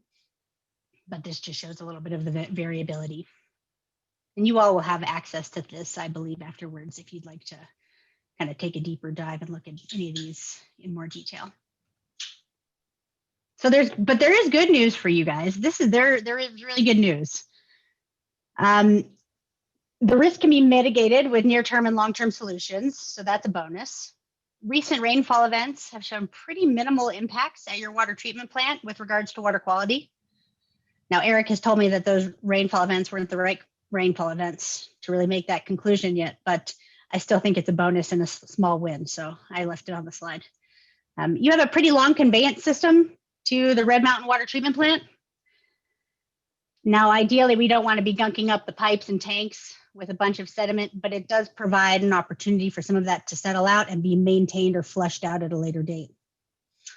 As Eric mentioned, the burn area impacting your watershed was less than the surrounding areas.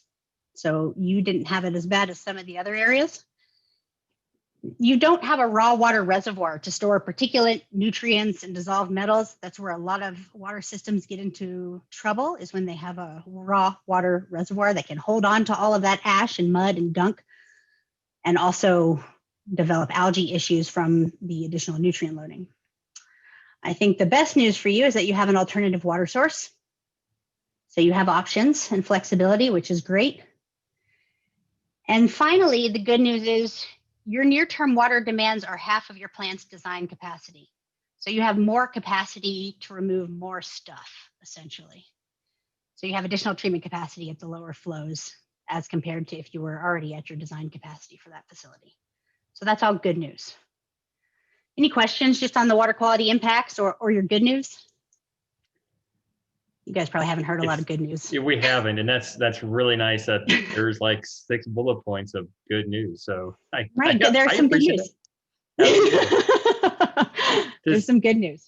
Does anybody else have some questions or comments at this point? All right, thanks for checking in, Leanne. Do we still going with you? Hanging on. Here we go. Let's talk about what we're doing. Solutions. How are we going to fix this? We've got sort of a 7-category approach for the strategies and mechanisms we're implementing right now with your water treatment plant staff. So we're doing some pretty robust water quality sampling so that we can monitor what's happening in your watershed and be on top of any changes and be able to react quickly. We're also developing remote monitoring systems, which we'll talk a little bit later. That's an early warning system to give the operators time to make changes and adjust. If we see something coming down that's going to be impactful to treatment, they can switch sources. Matt's going to talk a little bit about the redundant source pipeline, the Roaring Fork pipeline, so increasing resilience in the redundant source. We're developing 2 pre-sedimentation options to help with these high turbidity events. We're going to try and increase sediment and solids removal before the water treatment plant by using some existing infrastructure and building 1 new tank. We're working on process optimization. So we're providing tools for the staff so they can really hone in on that correct water chemistry for these changing treatment conditions that they're going to start to see. And we've already started doing a lot of training on that over the past month. We're working on developing more automation, more instrumentation and control that's going to provide staff with more tools to make data-driven decisions and alarms to, again, respond very quickly to these changing water quality conditions. And we're increasing solids removal and storage capabilities at the water treatment plant so that we can get more of the stuff out and find a place for it so that we're not potentially overloading the wastewater treatment plant. And finally, we're planning for a backup. So we're making a plan to bring in mobile treatment units and making sure that we have those on call and at the ready in the event that we need those in an emergency next spring or in the future. So water quality monitoring, that's our first line of attack here. Remote turbidity monitoring, that's going to send a signal to the water treatment plant operators and say, hey, we're having an event, you need to switch sources. We're working on some automation for the gates so that those can shut automatically once we hit a threshold of sediment entering the pre-treatment building up at no name. Like I mentioned, we're doing some significant source water sampling that was initiated shortly after the fire on both sources, and on the Roaring Fork source as well. We've started implementing chlorine decay tests at the water treatment plant as well, so they can see how much chlorine is being consumed, make sure we're maintaining a chlorine residual throughout the distribution system, and also being cognizant of creating disinfection byproducts. So this is our water quality monitoring strategy for the near term.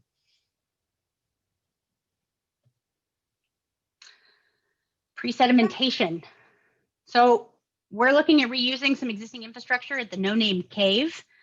This is a really neat area. This was, I guess, the water treatment plant for the city in 1975, and it's in a cave, which is really neat.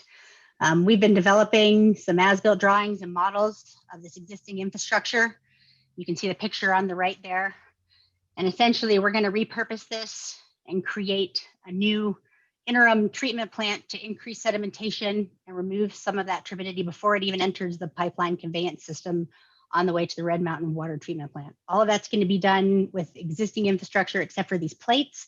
We may have to add a few baffles, but there's already a drain system in that structure, and it's a really great asset to you all to have that space. So that's our first pre-sedimentation structure, and that's some of the work that Matt was mentioning happening at No Name. And I know the SWAT team's already starting to work on a demo of some of this infrastructure that's existing there now.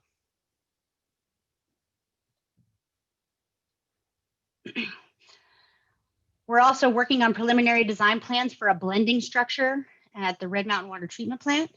This is going to allow us to accept flow from both the Roaring Fork source and the mountain sources separately, and then combined into one single tank. There's going to be some additional settling that occurs here. This is going to help us treat some of those high turbidity events on the Roaring Fork source as well, because the perfect storm is a big runoff event on the Roaring Fork where it's that nice orange color that we're also familiar with every now and then, and a big watershed event from fire runoff with really high turbidities. That's sort of the perfect storm, worst case scenario that we're trying to prepare for with this infrastructure as well, because it's going to help treat some of that Roaring Fork water and high turbidity events if we have to switch sources.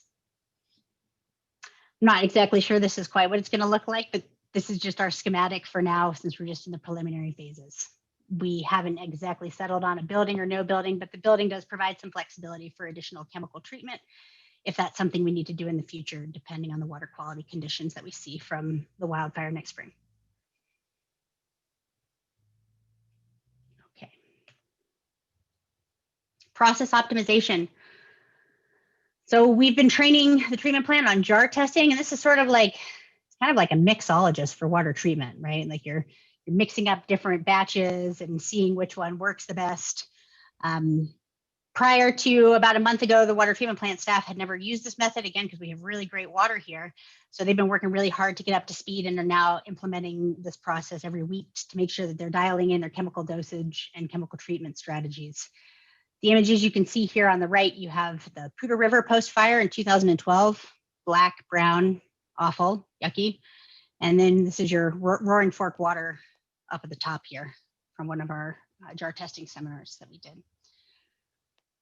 We've also implemented zeta titration, and that uses a pretty sophisticated instrument to look at the charge of the water, which is another way to very rapidly do chemical treatment and chemical dose optimization just a little bit more quickly by using a charge-based method as opposed to doing a full jar test, which can take up to 4 hours.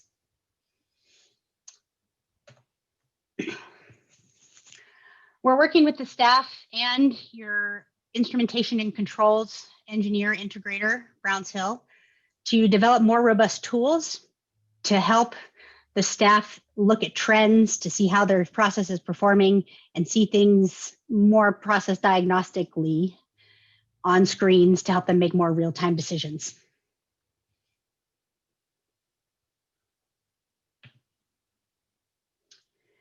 And then as far as solids removal, your pre-treatment system was installed in 1993. It's almost 30 years old. It's kind of scary. People born in 1993 or 30. That's so it's time for some upgrades. The existing system is not built to handle very heavy solids loading. So we're looking at replacing that over the winter. And we've already gotten some quotes from some manufacturers to upgrade that equipment and provide a little bit more of a robust solution. What you see there on the bottom is the really beefy version of solids removal. I don't think we're going to go quite that far, but that's just an example of some of those. We're also working on getting backup pumps in place and procured so that if we have a failure of our solids removal system, we have backups that we can drop into the basins at any time and continue to remove solids, because the worst thing that could happen in those type of events is that we have to be offline. So the solids produced graph up here in the right corner, your typical turbidities are less than 2 NTU, that top row here. So your mass loading per day of solids is about 250 pounds or less per day. If we're looking at 100 to 200 NTU of turbidity, we're looking at 12,000 to 2,500 pounds per day of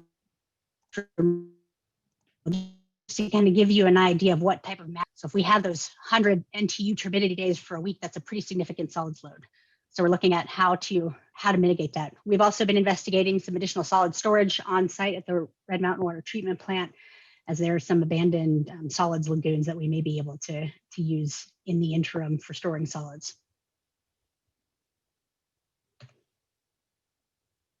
Worst case scenario, we are planning for the worst case scenario too. We bring in reinforcements.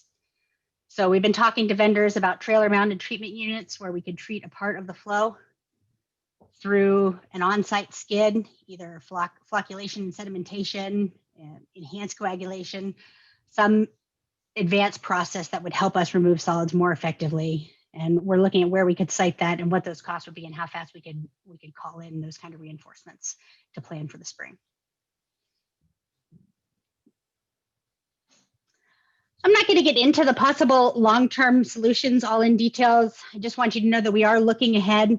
There are a number of things that could occur. Again, looking at the burn area map, and just with what we've seen so far, I think these are pretty low risk, but we are looking into those and kind of putting placeholders in our pricing and designs to make sure that we're ready to implement those types of strategies after we see what happens during runoff of next year.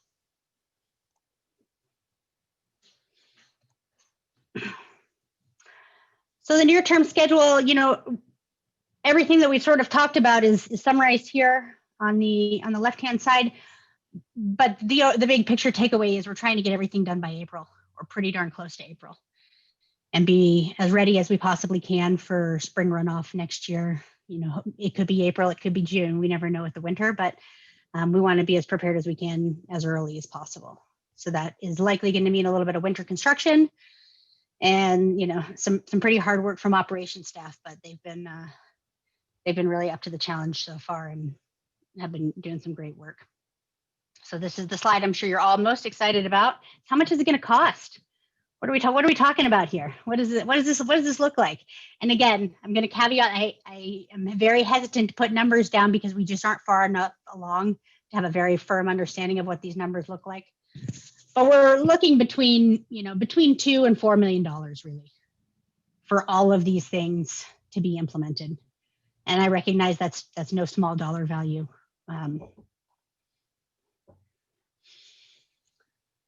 Some of these have a little bit of a range where I do like to kind of plan for the worst case scenario. So a lot of our cost projections have been pretty conservative. I've never had a circumstance where we're planning to spend $4 million and we spend $3 million and people are upset. So, I think planning conservatively is a good approach at this level of design. And we are anticipating by the end of October to have some firmer numbers on most of these line items.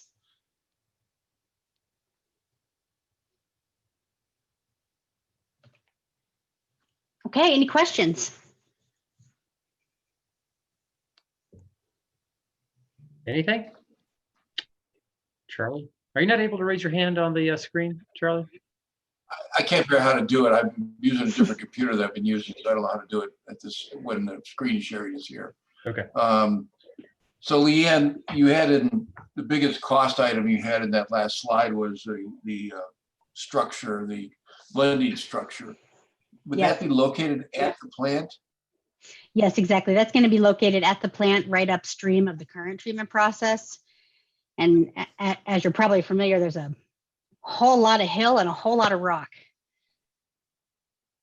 And I was involved as city attorney back in the early 80s with a lawsuit over the construction of the water plant. And we want to make sure we don't lose sight. I think there was some issue about pre-sedimentation ponds and things like that they felt couldn't be supported. And again, my memory may be foggy since it was 40 years ago, but I think we want to make sure we don't lose whatever we got out of the back early 80s and the building was constructed. I don't want to put someone there and have them start sliding down the hill. Just again, because I have that history in my brain, I want you to be aware of it. So yeah, that's all I have. That's why I was curious. That's very pointed. I actually had a conversation with my structural engineer this morning, and he had been looking at the geotech report, and I think his exact response was, right, something like that. It's yes, it's a pretty complicated construction site, which is why the costs are so high. And we are aware of the situation up there, Charlie, from the 80s, and there were a lot heavier take rates on some of those drillings than they were anticipating. And some of the structural issues like we've had in the past with foundation designs may have been a little undersized. So we will not shortcut any structural designs for this particular facility. It's not a lack of trust. I just want to make sure you're aware, because I know there was the Chin reports, which were the engineering company at the time, So's engineering company at the time, there was an issue of who was at fault and all that stuff that we got in a lawsuit over. So, and I was second cherry. I just remember all the engineering reports, and I was learning a lot then because I didn't know much about this stuff at the time. So. That's good input. All right, Shelley and then Rick. Yeah, and I'll just second what Charlie's saying. It's great not to underestimate the capacity of that soil to hydrocompact and move around on us. So I have a question, Leanne, in one of the slides you were talking more about the chlorine treatment. And sometimes I notice our water, even when it gets to the user, can have a fairly strong chlorine, and maybe noticing that a little more post-fire. Is that going to be a common thing going forward, or are there ways to minimize that? That's a really good question. And the short answer is no, I don't think that's going to be a common thing going forward. We're working very hard with the staff to hone in dosing. There has been some complications over the past few months as we've been switching systems. Okay. Not that it's been underchlorinating, but at times maybe there's been a slight overchlorination, and particularly with the Roaring Fork source, as there's some history of additional chlorine demand on that source. So I think as we work through some of these process optimization and give operators a little bit more technology and more data, you'll start to see that decrease a lot more in the coming 6 to 8 months. Okay, great, thanks. And thanks for your presentation. It was really informative and well thought out. It's great to be thinking of all those worst case scenarios. Oh, Rick. 1 second, lost audio. Thank you, Leanne. Can you hear me? I can hear you now. Thank you. Sorry. Okay, great. Hey, with the blending structure, I understand that that's to be determined exactly what the needs are, but would we retrofit the structures that we have there now, or is it going to involve making those ponds bigger, more expensive? Can you talk to that a little bit, please? Yeah.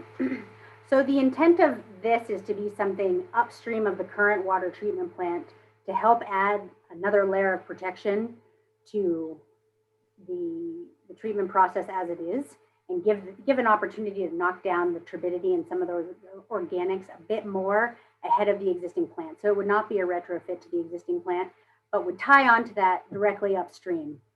And and that structure looks quite big. It's about a 20 by 40 structure. It's not really a behemoth by any means. It would not be, well, we may be repurposing some of those solids lagoons, though I think that's what you're referring to with the ponds. We may repurpose those for storage if the solids volumes end up needing extra capacity because of the wastewater treatment plant limitations, but I don't think we're quite there yet. So it would be a new tank and new structure. Okay. Thank you. All right, Deborah. I know council is very concerned about the cost of these projects, as are we. I think what we will work on a kind of a cost and use summary for you guys where we have our best guess of how we will pay for everything. As we get better numbers, we'll keep it updated. So I wish, I could tell you exactly how we're going to pay for everything now. We're just not there, but we'll keep you updated.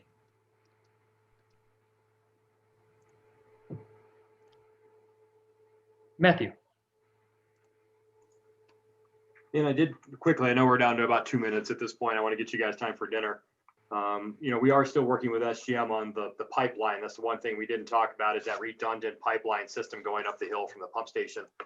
That does have a cost. That's what we're working on right now with Ashley. I'm staring at is a $1 million DOLA grant that hopefully we'd be awarded for that project. So, you know, once we're going after as many grants as we possibly can. We're narrowing these numbers down. These numbers you're looking at in front of you from Leanne's screen are lower than they were last time. That's why we're doing this in a process, is to make sure the numbers we have are as accurate as possible before we go to, you know, you guys to talk about how we're going to finance this thing, whether it's CWCB or local financing, whatever it is. We want to have as good a numbers as humanly possible. So hopefully we can pop that out to you here in the next, I don't know, 2 to 4 weeks, whenever Deborah says we can get back in and talk about these kinds of things, and we have good numbers to put in front of you. So, but that is also the next section that we haven't really talked about, is that pipeline. SGM already has it surveyed. They have the utilities in. They already have the alignment going. So we'll be able to get some good costs on that from their perspective here soon also. Just so you know.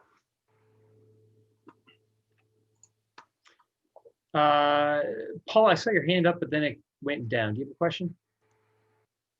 Nope. Okay. I'd take, Leanne, if you had another slide of good news, I'd take that now. Well, I think Matt just gave it, right? These costs have gotten lower than last time you saw them from me. Slightly better news. Any other questions or comments? I'll just get off the cost slide so we don't have to look at it anymore. Yeah, that'd be great. There we go.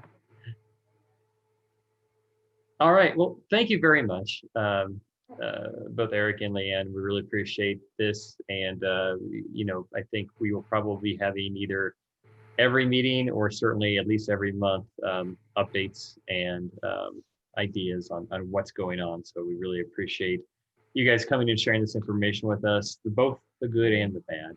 And unless there's any last questions, then we will adjourn until 6:05. We'll jump back on and be muted, and we will see you then. Good work, guys. Thank you all. Thank you. Thank you. Yeah, great presentation. Yeah. Bye-bye. Bye. Mr. Mayor, I figured out how to raise my hand, so I got it. Great, Charlie. Thanks.